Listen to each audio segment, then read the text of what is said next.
Hello welcome to CPC Cracker. ഇന്നത്തെ topic ICD-10-CM 2025 changes ആണ് discuss ചെയ്യുന്നത്. ICD-10-CM അപ്ഡേറ്റ് ആവുന്നത് ഒക്ടോബർ 1 ഒക്ടോബർ 1 2024 അപ്ഡേറ്റ് ആവും. സെപ്റ്റംബർ 30 2025 വരെ ആയിരിക്കും ഉണ്ടാവുക. അടുത്ത ഒക്ടോബർ 1 2024 ആകുമ്പോൾ വീണ്ടും അപ്ഡേറ്റ് ആവും. CPC എക്സാമിനെ സംബന്ധിച്ച് ഈ ഒരു അപ്ഡേഷൻ വരുന്ന ക്വസ്റ്റ്യൻ പേപ്പർ 2025 ജനുവരി മുതലാണ് സ്റ്റാർട്ട് ചെയ്യുന്നത്. 2024 ഡിസംബർ 31 വരെയുള്ള എല്ലാ എക്സാമിനും ഫോളോ ചെയ്യുന്നത് 2024 ബുക്സ് വെച്ചിട്ട് തന്നെ ആയിരിക്കും. നമ്മൾ ഇന്ന് ഡിസ്കസ് ചെയ്യുന്നത് ഗൈഡ് ലൈൻസിലെ ചേഞ്ചസ് ആണ്. കോഡിംഗ് ചേഞ്ചസ് അല്ല, ഗൈഡ് ലൈൻസിൽ വരുന്ന ചേഞ്ചസ്. അതിൽ തന്നെ കൺവെൻഷൻസിൻ്റെ പോർഷൻസിൽ പ്രത്യേകിച്ച് ചേഞ്ചസ് ഒന്നും തന്നെ വന്നിട്ടില്ല. ചാപ്റ്റർ വൈസ് ഗൈഡ് ലൈൻസിൽ ചെറിയ ചേഞ്ചസ് വന്നിട്ടുണ്ട് 2025. ആ ചേഞ്ചസ് ഏതൊക്കെയാണെന്ന് നോക്കാം.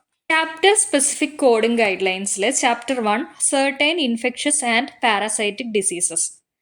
ഈ ചാപ്റ്ററിൽ സെപ്സിസിൻ്റെ ഭാഗത്താണ് ചേഞ്ചസ് വന്നിട്ടുള്ളത്.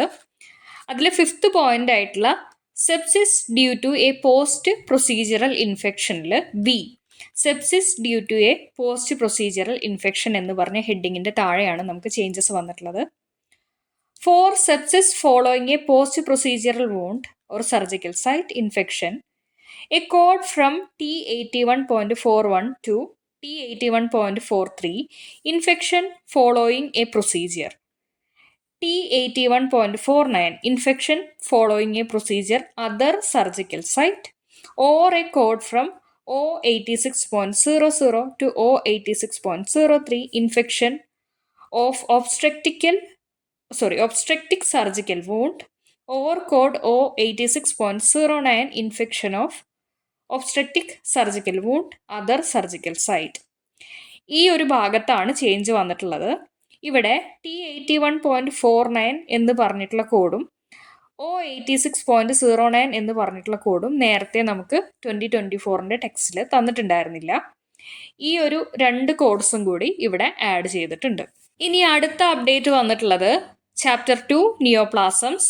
അതിൽ point S, breast implant associated anaplastic large cell lymphoma. അതിൽ second line assign code C84.7A anaplastic large cell lymphoma ALK negative breast for BIA ALCL. ഇത്രയായിരുന്നു നേരത്തെ ഉണ്ടായിരുന്നത്. ഇപ്പോൾ ഒരു കോഡും കൂടി അപ്ഡേറ്റ് ചെയ്തിട്ടുണ്ട്. ഓർ C84.7B, അതാണ് new code. Anaplastic large cell lymphoma ALK negative in remission for BIA ALCL in remission. ഇതും കൂടി ആഡ് ചെയ്തിട്ടുണ്ട്.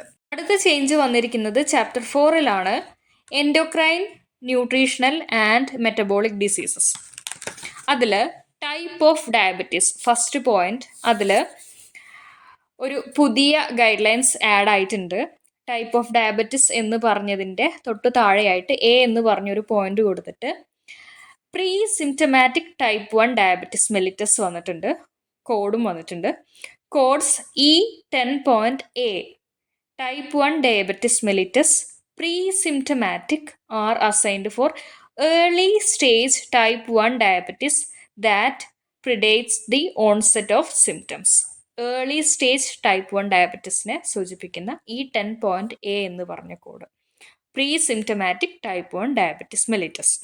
അടുത്ത ചേഞ്ച് വന്നിരിക്കുന്നത് chapter 9 diseases of the circulatory system.